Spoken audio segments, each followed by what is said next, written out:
A paz! Olá, eu sou o pastor Klaus Piragini e daqui a pouco vai começar um projeto bem legal que é um remember aí do que aconteceu na Quírios.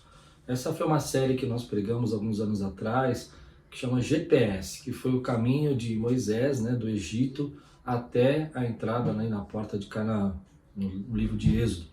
A ideia é fazer uma analogia com o nosso GPS de hoje, que nos leva para os destinos que nós precisamos, usando a ideia de que no deserto eles foram guiados pelo Senhor. O GPS deles era o próprio Deus. Vale a pena assistir, espero que você goste. Essa série marcou muito a Quírios, eu tenho certeza que vai marcar a sua vida. Deus te abençoe e vamos lá.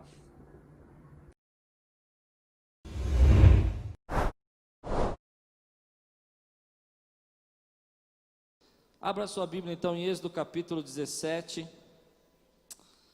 Hoje o assunto não é tão alegre como a semana passada. Eu quero falar sobre pressão. Você está sob pressão? Quantos aqui estão sob pressão? Levante a mão. Então eu quero pregar para você hoje. Os outros não estão sem pressão, quer trocar? Nós vivemos um tempo de muita pressão, não é? Muita luta, muitos desafios, muitos problemas, crises econômicas, problemas financeiros, gente com pressão na saúde. Levante bem alto sua Bíblia e diga: essa é a minha Bíblia. Eu sou o que ela diz que eu sou. Eu tenho o que ela diz que eu tenho. E eu posso o que ela diz que eu posso. Abrirei meu coração, deixarei a palavra de Deus entrar, e nunca mais serei o mesmo. Amém. Êxodo capítulo 17, versículo de 1 a 7. Toda a comunidade de Israel partiu do deserto de Sim. Essa é a nossa série GPS. Andando de um lugar para o outro, conforme a ordem do Senhor, acamparam em Refidim, mas lá não havia água para beber, pois por essa razão queixaram-se a Moisés e exigiram: dê-nos água para beber. E ele respondeu: por que se queixam de mim? Por que põe o Senhor à prova?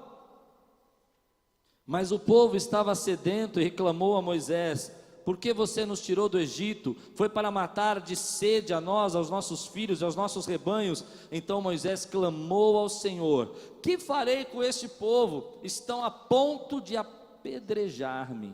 Respondeu-lhe o Senhor: passe à frente do povo, leve com você algumas das autoridades de Israel, tenha na mão a vara com a qual você feriu o Nilo, e vá adiante. Eu estarei à sua espera no alto da rocha do Monte Horebe. Bata na rocha, e dela sairá água para o povo beber. Assim fez Moisés à vista das autoridades de Israel, e chamou aquele lugar Massá e Meribá, porque ali os israelitas reclamaram e puseram o Senhor à prova, dizendo: o Senhor está entre nós ou não? Vamos orar? Senhor, fala conosco nessa noite, traz a tua palavra, Senhor. Toca os nossos corações, ministra, Senhor, na nossa vida, para que possamos, Senhor, sermos fortalecidos e possamos verdadeiramente enfrentar, Senhor, as nossas pressões, as nossas lutas, os momentos do dia a dia que nós temos vivido, Senhor, em nome de Jesus. Amém. O que você faz quando você está sob pressão? Pressão é aquele momento que uma série de situações diferentes, difíceis, vem ao mesmo tempo na tua vida. Não é só uma situação, mas já teve aquela fase onde que as notícias começam a chegar na tua vida, e é saúde, e é filho, e é criança, e é trabalho, e é escola, e as pessoas te cobrando, e você precisa dar resultado, e você precisa entregar resultado, e você começa a viver sob pressão. Eu me lembro de um palestrante que ele dizia o seguinte, que quando as pessoas hoje vivem tanta pressão, que elas chegam no trabalho e a pessoa fala assim: escuta, você já fez faculdade? Você já fez faculdade? Você fala: fiz faculdade. Mas já fez pós-graduação? Não, já fiz pós-graduação. Mas você já está fazendo mestrado? Não, ainda não entrei no mestrado. Mas você fala inglês? Não, eu estou falando inglês. Mas fala espanhol? Não, estou aprendendo. Mas não fala japonês? A gente vive essa pressão o tempo todo, as pessoas cobrando a gente, as pessoas vivendo reclamando e às vezes até murmurando. E o que você faz diante dessa pressão indica muito sobre o seu caminho espiritual, indica muito como você vive e encara a sua vida espiritual. Algumas pessoas encaram a pressão reclamando, elas acham que se reclamar, alguém vai vir, alguma situação vai mudar, e elas reclamam, e elas gostam de reclamar. Outras gostam de contender, de brigar, de discutir. Outras gostam de ficar em silêncio, na caverna. Mas é interessante que nesses momentos de pressão que Moisés está enfrentando, primeiro, que você estava aqui semana passada, você vai lembrar, não tinha pão, não tinha carne, ele foi orar. Agora não tem água, e as pessoas estão cercando ele, estão dizendo: ei, o que nós vamos fazer? Como é que você vai resolver esse problema para nós? E ele está dizendo: mas como que eu posso resolver isso? Quem sou eu para arrumar água? Ele está sob pressão, mas ele vai buscar a presença de Deus. E eu quero tirar aqui uma lição para mim e para você, querido. Sob pressão não adianta murmurar, não adianta reclamar, não adianta você lançar as culpas dos seus problemas na vida da outra pessoa, na vida do seu marido, na vida da sua esposa. Você precisa aprender a buscar a Deus. Você pode dizer amém por isso, querido? Como é difícil isso, porque nesse momento, querido, você descobre que surgem os murmuradores. E eu estou tentando evitar de falar sobre murmuração, mas eu não consigo, porque eles não param de murmurar. E eu aprendo uma coisa nesses anos todos de ser pastor: murmurar é um vício. Quando você começa a murmurar por uma coisa, você vai murmurar por outra, e você vai murmurar por outra, e daqui a pouco você vai estar reclamando de outra coisa.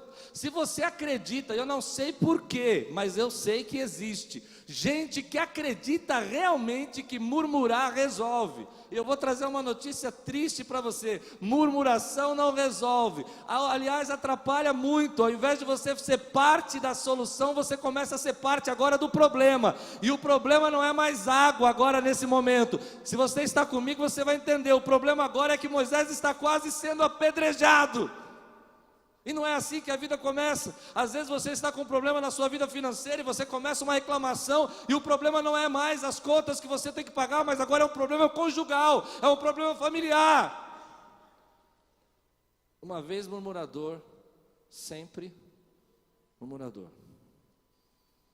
A gente precisa ter uma lição disso. Se você acha que contender, que brigar vai resolver, você vai sempre recorrer à briga. Se você não conhece um outro jeito de resolver o seu problema, vai resolver com briga. Mas deixa eu dizer uma coisa que o Espírito Santo fala comigo nesses textos aqui.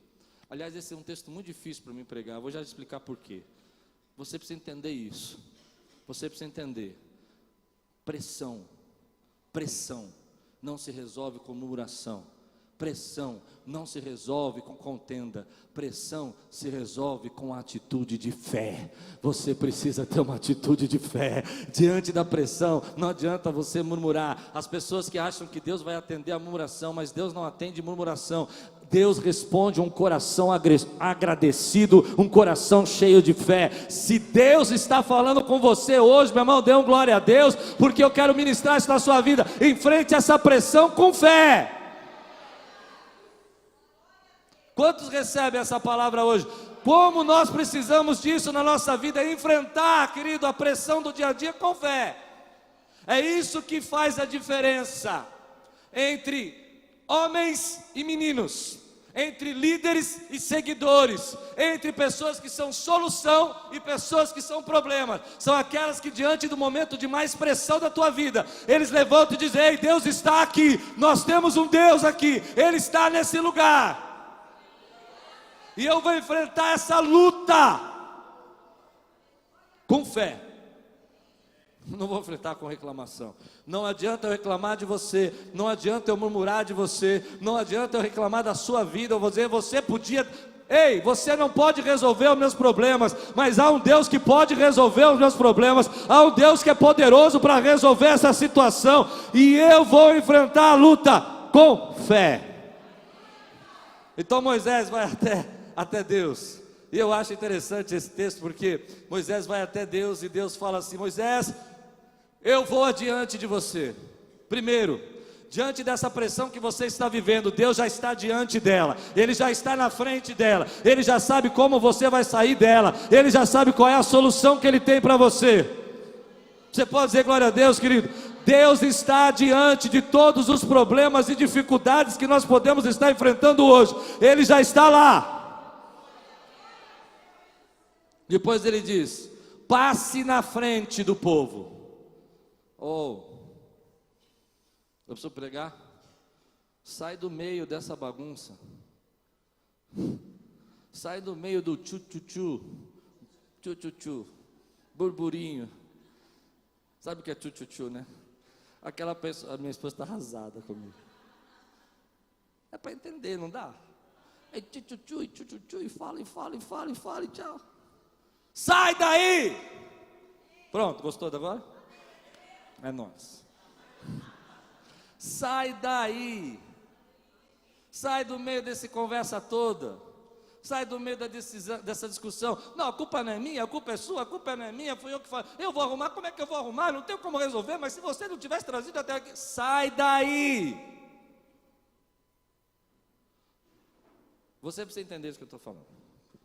Sabe aquele dia que você estava no lugarzinho do café e começou a ter um burburinho, uma conversinha? E uma pessoa falou uma coisa, tu falou outra, você falou, e tu falou, sai daí.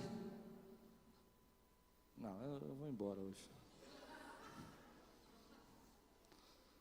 Você reuniu naquela família, reunião de família, Natal, peru na mesa, e começou, tchu-tchu-tchu. Ela não quer que eu faça. E vai falando aqui. Tá bom, gente, vai você mais chique. Vai falando ali, e você vai entrando na conversa aqui, e começa uma discussãozinha, não é assim? E aí fala, não, porque você lembra daquela vez que a tia, que o primo falou, e não sei o quê, se você tivesse feito isso, nós não tínhamos feito aquilo, porque não foi. Sai daí, passa à frente. E a terceira coisa que Deus diz, Ele diz assim: tome o cajado nas suas. O cajado que você feriu as águas do Nilo. Perceba o que Deus está fazendo. Deus não está dizendo assim, pegue aí qualquer coisa nas suas mãos. Pegue o cajado que você feriu as águas do Nilo. Quando Moisés feriu as águas do Nilo, as águas se transformaram em sangue. Deus está dizendo, pegue aquele cajado com o qual você fez milagres, aquele cajado que lá atrás eu lhe chamei, lá na sarça, pegue esse mesmo cajado, e levante ele, traga às memórias aquilo que eu já operei na tua vida, traga às memórias os milagres que eu já fiz, traga às memórias os momentos que eu fiz, coisas sobrenaturais. Levante o teu cajado hoje, você que está sob pressão, e comece a lembrar dos milagres que Deus já fez na sua vida. Olhe para ele e fale: ei, Deus já fez milagres, Ele já me tirou do Egito, Ele já fez com que o faraó afundasse no mar, Ele já me trouxe até aqui, e Ele não vai me deixar aqui. Eu tenho as marcas de Cristo em mim. Santo Deus, pegue o cajado, e aí você enfrenta a pressão com fé. Só para quando você fala, enfrenta a pressão com fé.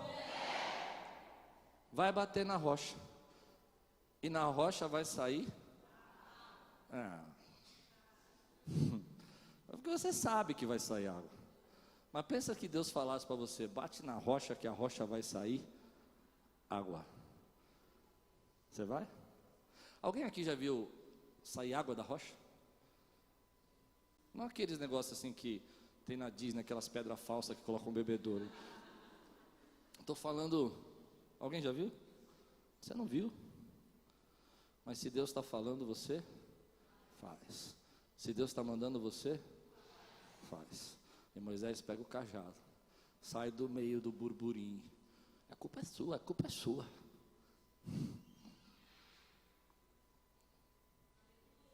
Ele fez milagre já na minha vida. E Ele continua fazendo milagre na minha vida. Ele continua fazendo milagre. Ele já está me esperando no final dessa confusão. Ele já está me esperando no final. E Moisés bate na rocha, e a rocha jorra água.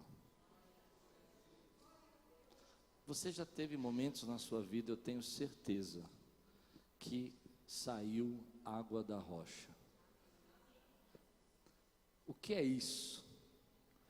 É da onde você não imagina, é da onde você não espera, é às vezes do coração mais duro, daquela pessoa que você nunca ia acreditar que ela ia te ajudar. Água saiu da rocha.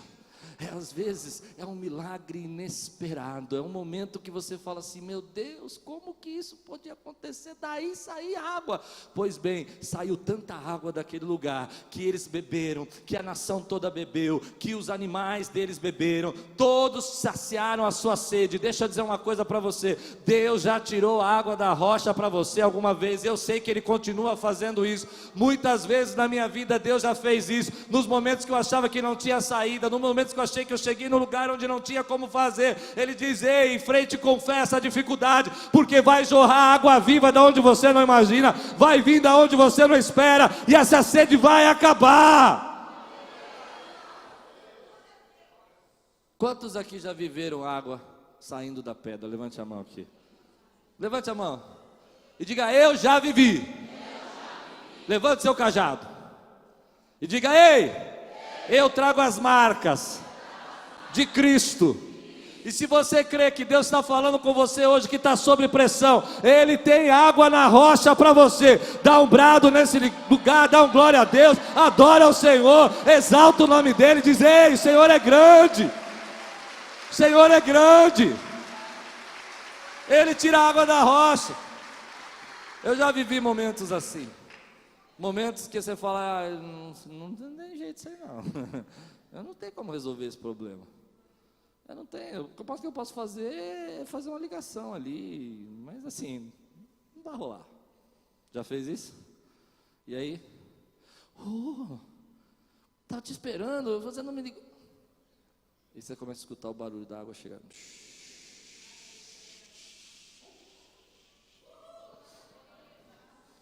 Quantos podem dizer glória a Deus, querido? Mas, sempre tem um mas. Abra a sua Bíblia em Números, capítulo 20.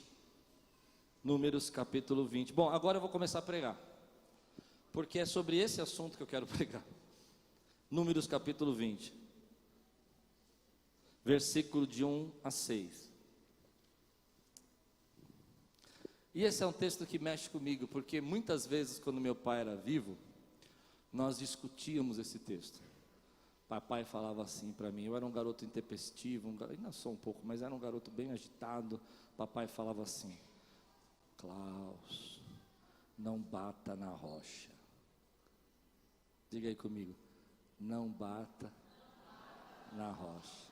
Papai morreu em 2008, mas quando eu estava lendo esse texto aqui, eu lembrei do meu pai falando: não bata na rocha. Números capítulo 20. Eu estou feliz. No primeiro mês, toda a comunidade de Israel chegou ao deserto de Zin e ficou em Cádiz. Deixa eu explicar uma coisa aqui antes de começar a ler. Nós estávamos lendo Êxodo 17, fomos para Números 20. Amém, queridos? Você precisa entender isso. Alguns comentaristas entendem que esses textos são iguais. Eles defendem isso. Eles acreditam que a história se repetiu e foi contada de outro jeito, porque eles compreendem que havia escritores desses textos e eles escreveram de formas diferentes. Eu não acredito nisso nesse texto, amém? Eu acredito que são histórias diferentes, e eu vou mostrar para você por que eu acredito nisso. No primeiro mês, toda a comunidade de Israel chegou ao deserto de Zin e ficou em Cádiz. Nós estávamos do lado, se você pegar o mapa do Sinai, do deserto do Sinai, nós estávamos do lado esquerdo em Êxodo 17. Agora nós estamos do lado direito. Eles passaram por Sinai e subiram. Foi o caminho que nós fizemos agora. Nós atravessamos águas de Mara, descemos pelo deserto também, chamado deserto de Zin, onde tem as 12 fontes, e aí vai para o Sinai e sobe. Amém? Eles subiram. Depois diz aqui, Ali Miriam morreu. Miriam não morreu no começo da travessia. Miriam vai morrer depois de quase 40 anos de deserto. Logo depois desse texto, Arão vai morrer, e a Bíblia fala que já fazia 40 anos do deserto. Então nós estamos mais ou menos, eu sei que muitos teólogos aí que ouvem a minha pregação podem até me criticar, mas eu acredito muito nisso que eu estou pregando. Nós estamos há 40 anos depois. Você vai perceber outras coisas, por exemplo, no primeiro texto de Êxodo, Arão não está presente. Nesse texto, Arão está. No texto de Êxodo, Deus manda bater na rocha. Nesse texto, Deus manda falar com a rocha. Amém, queridos? Por último, no outro texto, Deus em Êxodo vai até a presença de Deus. Não tem ainda a tenda. Nesse texto, ele se prostra diante da tenda da congregação. Amém, queridos? Então, 40 anos depois. Vamos lá. Por exemplo, não havia água para a comunidade, o povo se juntou contra Moisés e contra Arão. Discutiram com Moisés e disseram: quem dera tivéssemos morrido quando os nossos irmãos caíram mortos perante o Senhor. Por que vocês trouxeram a Assembleia do Senhor a este deserto, para que nós e os nossos rebanhos morrêssemos aqui? Por que vocês nos tiraram do Egito e nos trouxeram para este lugar terrível? Aqui não há cereal, nem figos, nem uvas, nem romãs, nem água para beber. Moisés e Arão saíram diante da Assembleia para a entrada da tenda do encontro, e se prostraram com o rosto em terra, e a glória do Senhor lhes apareceu. 40 anos depois, a história se repete. 40 anos depois, os mesmos problemas, agora é sede de novo, e eles continuam reclamando, porque uma vez murmurador, você vai ser sempre murmurador. Se você não aprender a buscar e enfrentar a sua pressão com fé, você vai continuar enfrentando a sua pressão como criança, reclamando da vida. 40 anos depois, eles estão vivendo uma situação muito parecida, praticamente igual, e tendo as mesmas atitudes. E eu quero ministrar algo na tua vida, eu quero que você receba isso. Nós precisamos aprender com as nossas histórias, nós precisamos crescer com as nossas histórias, nós precisamos ser mais sábios. Você já viu isso, gente? A história não se repete. Você não vive às vezes o mesmo problema, às vezes 3 vezes a mesma situação, e você não entende por que está vivendo, e a história está se repetindo, porque nós podemos aprender com as histórias passadas, e reconhecer o cuidado de Deus, e aprender a misericórdia de Deus, ou simplesmente a gente pode esquecê-la. Ninguém aqui disse: ei, eu me lembro que 40 anos atrás nós estávamos assim, e Deus tirou a água da rocha, e o que será que Ele não vai fazer hoje nesse lugar, se nós clamarmos e pedimos? Ele é poderoso. Quantos podem dizer glória a Deus por isso? Meu irmão, infelizmente, algumas pessoas não estão dispostas a mudar. Infelizmente, algumas pessoas vão ficar fazendo sempre as mesmas coisas. As suas experiências não mudam, a história se repete e eles fazem igual. Mas eu quero dizer uma coisa nessa noite para você, meu irmão. Eu creio muito nisso que eu vou falar agora. Deus tem poder de transformação para a nossa vida. Eu não quero ficar repetindo história, não quero ficar cometendo os mesmos erros. Eu quero ver o Espírito Santo hoje fazer um rebuliço nesse lugar e transformar a nossa vida. Muda de casa, mas é o mesmo problema. Muda de família, é o mesmo problema. Muda de situação, é o mesmo problema. Muda de trabalho, é o mesmo problema. O mundo está contra mim. Não, querido, eu preciso aprender com os meus erros. E para aprender com os erros eu preciso ser humilde.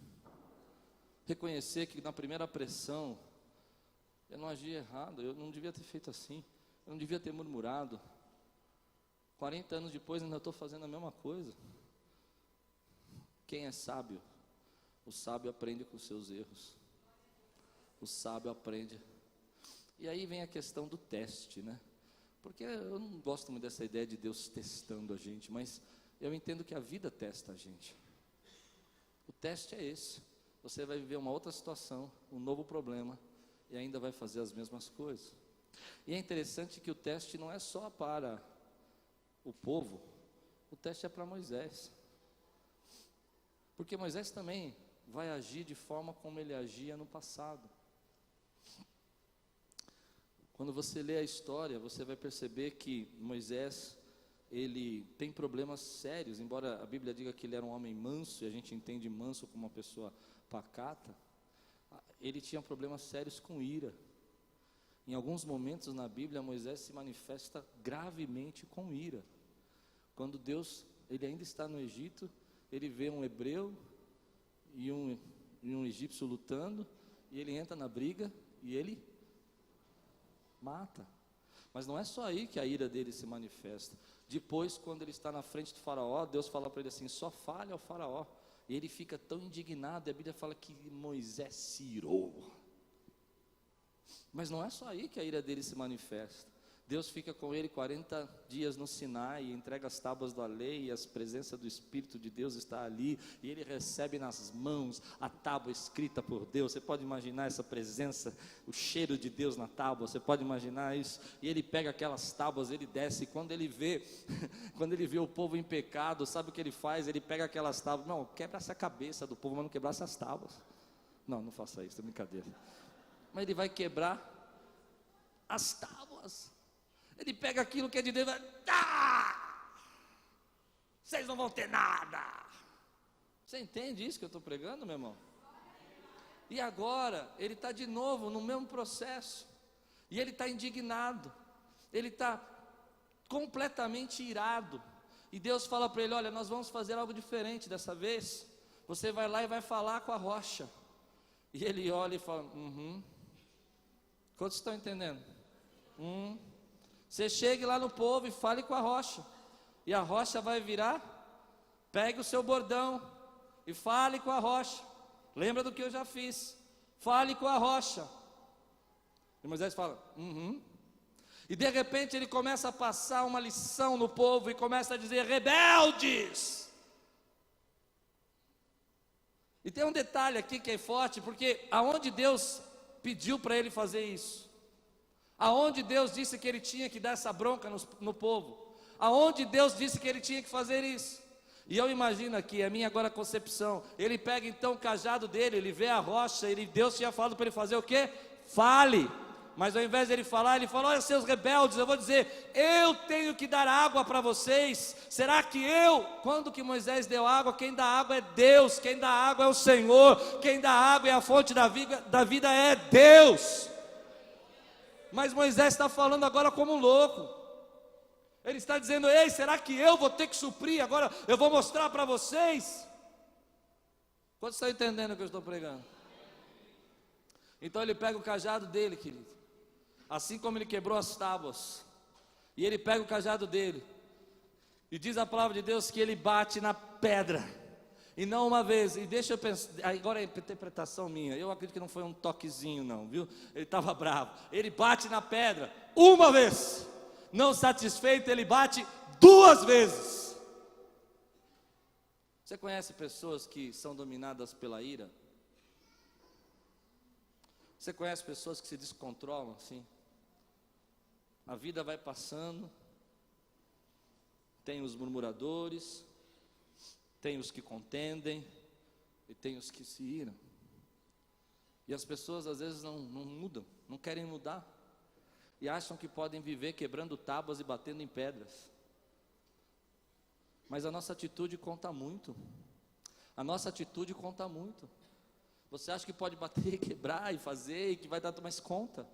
Deus está olhando a nossa atitude, e Ele está olhando aquilo que está acontecendo ali, está olhando o que Moisés está fazendo. E às vezes nós não percebemos, querido, que decisões que nós tomamos debaixo de emoção passageira, emoção que vai de uma manhã, você vai falar: que bobagem. Decisões que se tomam debaixo de emoção acabam roubando o teu futuro e o teu destino. Quantas pessoas eu já vi tomarem decisão de cabeça cheia, embaixo de ira, debaixo de orgulho, e serem roubados do propósito de Deus. Às vezes os problemas eram pequenos, mas a atitude, a maneira como encararam aquilo, foi levando eles a terem uma cessação, uma dificuldade tão grande, que tomaram decisões. Querido, deixa eu dizer uma coisa para você: não tome decisões de cabeça cheia, não tome decisões baseado no orgulho, na ira. Tome cuidado com essas decisões, porque nós costumamos dizer: não, Deus vai me perdoar, e Ele realmente perdoa. Deus é maravilhoso, é misericordioso, mas nem todas as vezes o perdão de Deus anula as consequências. Quantos estão comigo aqui, meu irmão? Às vezes você toma uma decisão de cabeça cheia e as consequências vão te perseguir, e você vai falar uma coisa, E você diz algo para uma pessoa que você podia ter ficado calado por um pouco, mas você resolveu, não, eu vou resolver isso hoje, eu vou acabar com essa história agora, ninguém vai, eu vou mostrar quem sou. Você pensa, está brincando com quem, rapaz? E não era para fazer isso. E aquilo entra no coração, traz uma separação, porque decisões são permanentes, emoções são passageiras. Decisões são permanentes, emoções são passageiras. E nós achamos que não, mas tudo bem. E Deus fala assim, não, tudo bem, eu posso te perdoar, mas as consequências são suas. Você vai viver com elas. E chega uma hora, querido, que a gente quebra tanta tábua e bate tanto em pedra, que Deus diz basta. Fortíssimo. Essa é a parte que eu sei que ninguém gosta, mas olha o que diz o texto aqui. Versículos 7 a 11. E o Senhor disse a Moisés: pegue a vara e que o seu irmão Arão reúna a comunidade diante desta, fale aquela rocha, e ela verterá água. Vocês tirarão água da rocha para a comunidade, os rebanhos beberem.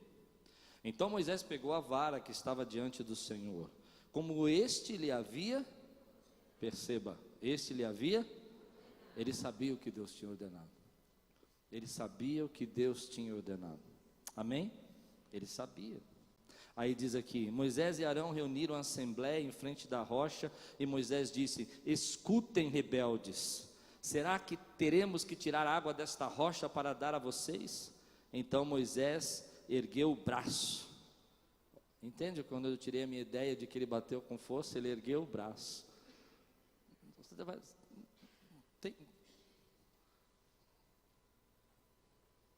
Não é diferente?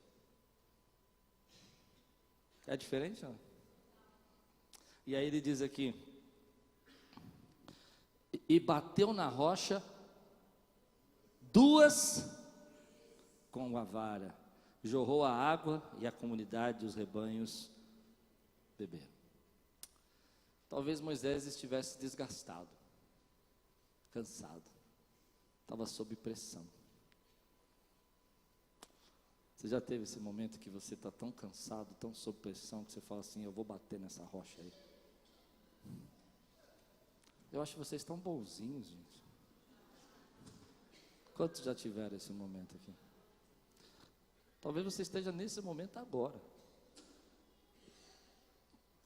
doido para bater na rocha. Eu vou resolver isso agora. Eu vou dar um jeito. Você vai ver o que eu vou fazer. Não bata na rocha. Não faça uma loucura dessa. Não faça algo que você vai se arrepender e vai ter que pedir desculpa depois. Não faça algo que lá na frente você vai pensar e vai dizer assim: eu podia ter esperado um pouco. A gente bate na rocha porque a gente está tão cansado, está tão sob pressão, está tão angustiado, que a gente começa a ter atitudes por nossa própria conta. E começamos a fazer as coisas do nosso jeito. E dizemos: Deus, agora deixa que eu vou resolver isso. Mas nessa hora que as nossas consequências vão nos perseguindo. A consequência dessa situação é que Moisés não vai entrar na terra. Ele não vai chegar no destino. O GPS dele para aqui. É aqui que Deus fala: agora chega. Irmão, eu quero ministrar isso na sua vida. Nós vamos passar por muitas pressões na nossa vida. Nós vamos ter muitos momentos onde a gente vai ter vontade de bater na rocha. E eu estou pregando hoje para pessoas que estão aqui na igreja e que sentem essa pressão na sua vida. Às vezes é pressão no seu ministério, às vezes é pressão no seu casamento, às vezes é pressão na sua família, às vezes é pressão no seu trabalho, às vezes é pressão, querido, na própria saúde, em situações inesperadas que aconteceram na vida, e você começa a achar que a solução é você bater na rocha, é começar a agir pela sua própria ira, pela sua própria emoção, tomar as decisões que você acha que precisa tomar, falar o que você não deve falar, dizer o que Deus não mandou você dizer, brigar com pessoas que você não deveria brigar. Irmão, como muitas vezes nós como líderes precisamos aprender isso. como nós líderes, você que é pai, mãe, você precisa entender isso, cuidado, não bata na rocha. Às vezes você vai até o seu filho e fala coisas tão duras para ele que jamais ele vai esquecer, porque você está virado. E você acha, e eu também acho, eu já fiz isso com Deus muitas vezes, sabe? Dizer, Deus, o Senhor tem que entender o momento que eu estou vivendo. Eu sou ser humano, né? Você já disse isso para Deus? Deus sabe, né? Quantas vezes eu já disse para Deus, depois que eu estava preparado, sabe, não com cajado, mas com taco de beisebol para bater na rocha, Deus fala assim para mim, e aí, você vai me obedecer ou vai seguir o seu coração? Você vai ouvir o que eu mandei você fazer e ficar em silêncio? Ou você vai tomar a sua atitude? E você fala, não, só tem que entender, Deus, olha, não é fácil, eu sou ser humano, não aguento não, eu tenho sangue de italiano, eu já falei isso para Deus, também Deus fala, e?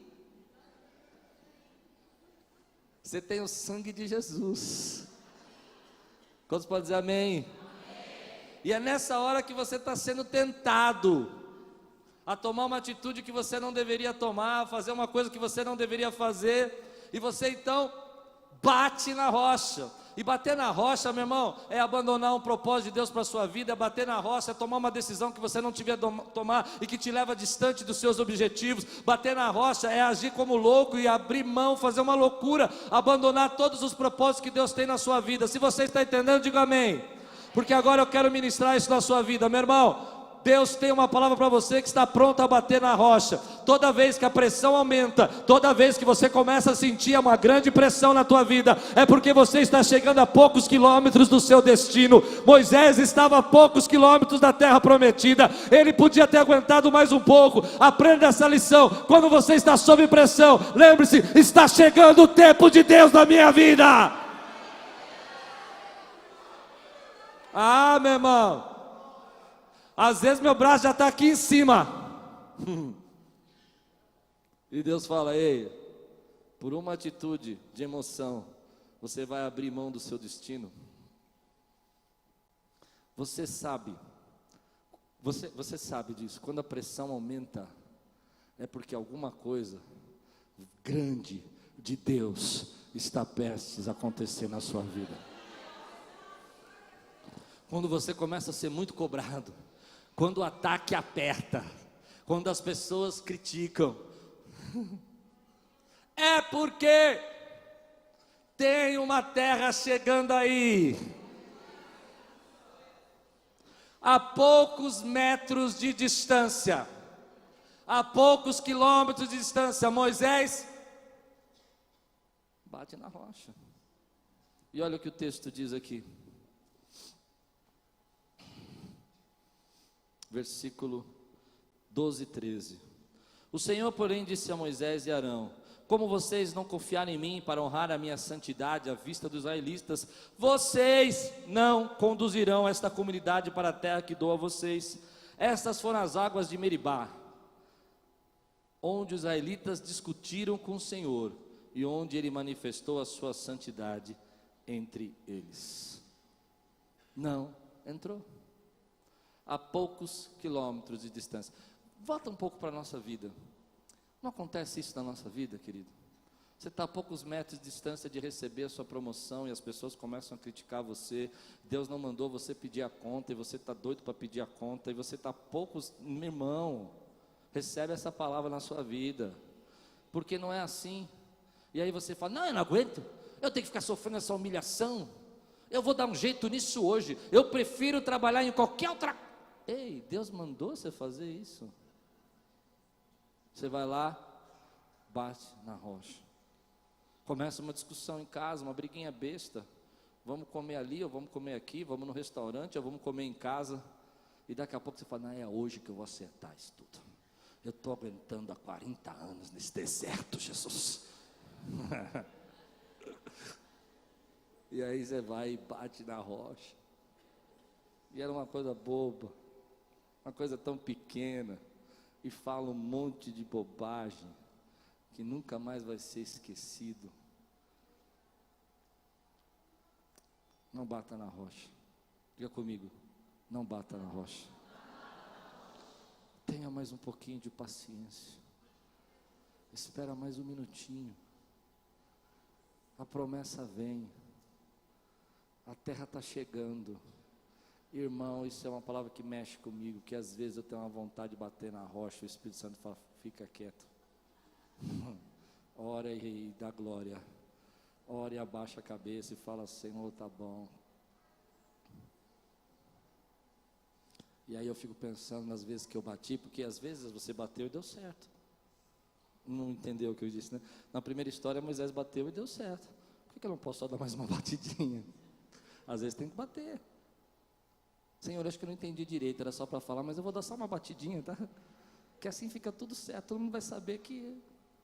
E Deus fala para você, não bata na rocha, aguenta, a resposta vem, a terra está chegando, você está a poucos metros de distância da sua promessa. Quantos creem, querido, que podem ter paciência? Quantos creem que podem receber transformação? Quantos creem que Deus tem, querido, a terra e o destino para você chegar? O problema é que quando a gente não aprende, a gente volta tudo para o começo. 40 anos depois, eles estão voltando para o começo. É o mesmo teste. 40 anos depois, eles estão passando pela mesma prova. E sabe, eu fiquei pensando que quando nós estamos passando por essas pressões, essas angústias, você vai entender isso. Parece coisa muito simples, mas é tão importante para a nossa vida. Deus está vendo como as pessoas tratam você. Não. Eu sei que isso é coisa de a gente diz para as crianças às vezes, né? Filhinho, fica tranquilo, não ligam para isso. Deus está vendo como, não é? Mas eu creio, querido, que Deus vê como as pessoas estão tratando você. Ela vê como as pessoas estão tratando você. Ela vê como as pessoas estão humilhando você. Ela vê como as pessoas estão pisando em você. As pessoas podem achar que podem falar o que quiser para você. As pessoas podem achar que podem te ofender da forma como elas quiserem. As pessoas podem achar que podem brigar do jeito que quiser. Mas Deus vê como você está sendo tratado. Por outro lado, Deus também vê as suas atitudes quando as pessoas estão tratando você. Se você confia nele, se você espera nele, se você descansa nele, ou você age pela ira, pela murmuração. Existe um equilíbrio aqui, querido. O equilíbrio é que Deus está vendo, sim. Eu posso dizer para minha filha, eu sei que às vezes a gente diz assim, ei, Deus está vendo o que você está fazendo. E a minha filha fala, porque parece coisa que a gente diz para os filhos, né? Mas quantos creem que Deus está vendo, querido? Deus está vendo a sua atitude de obediência. Deus está vendo a sua atitude de temor. Deus está vendo o quanto você quer respeitá-lo, quer honrá-lo e quer amá-lo. Deus está vendo como você está tendo paciência. Deus está vendo como você tem orado e clamado por água, e Ele tem água na rocha para você, querido. Deus está vendo. Às vezes a gente acha que está tudo bem. Não, mas se eu não fizer nada, as pessoas vão pensar mal da gente. Se eu não bater nessa rocha e mostrar para esse povo de uma vez por outras que eu sou Moisés, você não precisa mostrar nada. Deus vai cuidar disso para você. Deus vai cuidar disso para você. Por outro lado, quando a gente começa a agir de forma contrária à palavra de Deus, a contrária ao Espírito de Deus, contrária à vontade de Deus, Deus está vendo. E você perde os seus direitos. Por último, quero terminar assim. Se você não quiser viver a sua vida batendo na rocha, separe o que realmente importa do que não importa. Quantas vezes, querido, você perde a sua cabeça por coisas que não importam? Quantas vezes nós batemos na rocha por uma coisa tão pequenininha, tão pequena, uma discussão de cardápio de restaurante. É verdade. E aí começa uma discussão, entende? E aí chega ao ponto de falar um monte de coisa. Ou, por exemplo, porque a moça do café, lá do seu trabalho, falou uma coisa para você. Você não está entendendo. E porque ela falou uma coisa para você, isso é importante. Importante é o teu salário, importante é a tua família. Importante, querido, é que você chegue em casa e você vai ter uma vida abençoada. Importante é que você vai chegar no seu destino. Importante não é o que as pessoas estão fazendo, estão falando. Importante é que Deus tem um propósito na tua vida e Ele vai trazer a saída para você, e Ele tem água na rocha. Meu irmão, separe o que é importante do que não é importante. Tem muitas pessoas aí, você sabe disso, batendo na rocha, quebrando tábua por coisa que não é importante. O que é importante é a vontade de Deus, Ele levar para o meu propósito, Ele fazer eu chegar onde Ele prometeu, e eu vou nessa direção. E quando não houver água, Ele vai enviar água, e quando não tiver maná, Ele vai mandar maná, porque esse é o meu Deus. Agora não é importante, meu irmão, eu ficar trocando as coisas, invertendo as minhas prioridades. Moisés aqui inverte a sua prioridade. Eu estou terminando porque eu quero que você entenda isso. Quantas vezes, quando nós perdemos o nosso foco, perdemos o nosso objetivo, perdemos o nosso destino, o GPS da onde a gente quer chegar, nós começamos a bater em rocha, querido, e voltando ao início, por coisas que não significam nada. Não significam nada. Não significam nada. Você simplesmente podia ter olhado e feito assim. Não precisava nem falar. Sabe por quê? Porque a gente acostuma a fazer isso. A gente acostuma a agir assim. Eu queria entrar no seu coração agora. Pare de colocar peso 2 em coisas que não são importantes. Foque naquilo que é importante. Se as pessoas estão lhe criticando, é porque você está fazendo alguma coisa bem feita. Amém, meu irmão? Se as pessoas estão lhe perseguindo no trabalho, é porque você começou a incomodar com o seu talento. Quantos podem dizer amém, querido? Se as pessoas acham que podem tratar você do jeito que elas quiserem, não se preocupe, Deus está vendo como você está sendo tratado. E uma hora Ele vem. E uma hora Ele vem. Quantos podem dizer amém por isso, querido? Quando nós invertemos a prioridade, é mais importante eu mostrar quem eu sou. É mais importante eu dizer e agir pela minha ira, pelo meu orgulho, e colocar as coisas no seu devido lugar. É nessa hora que a gente começa a bater na rocha e perde o propósito e o destino de Deus. E vai passar um tempo e as coisas vão se repetir. Por isso papai chegava para mim, terminando, e ele dizia assim: Klaus, não bata na rocha. Sabe por quê? Porque eu achava que eu podia resolver todos os meus problemas batendo na rocha. Não é porque Deus fez uma vez de um jeito, é que Ele vai fazer sempre do mesmo jeito. Às vezes Ele tem jeitos diferentes para você. E é aí que a sua fé é provada. Eu sei, nós às vezes olhamos para Deus assim: Senhor, eu estou sob pressão. Mas estar sob pressão não justifica tudo. Hoje eu oro para que você receba mais paciência. Eu oro para que você seja sustentado no Espírito. Eu oro para que você saia fortalecido e você saiba que ainda nesse momento de pressão, você está a poucos quilômetros das promessas e dos planos de Deus. Eu oro para que você entenda que isso passa, essa pressão acaba, mas que você não pode fazer nenhuma loucura. Eu oro para que você entenda que murmurar não resolve, mas buscar a presença de Deus vai trazer solução.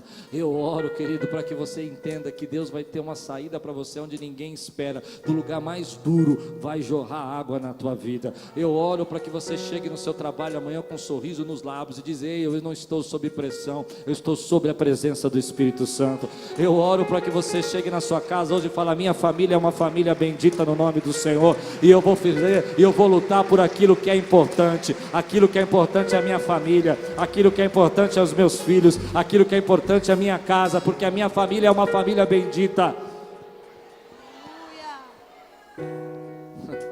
Eu oro para que você, quando você se levantar hoje nesse culto, você possa ser revestido com o poder de Deus, e que toda a pressão caia por terra, e você fale: eu não preciso bater na rocha, porque eu posso só clamar, E quando eu clamo a rocha que é Cristo, ela verte em mim rios de água viva. Quando eu clamo para a rocha que hoje é Cristo, ela vai verter no meu coração um rio de água viva. E toda essa pressão tem que sair, porque o rio de água viva fluirá dentro de mim. Se você crê nisso, dá um glória a Deus na tua vida, meu irmão.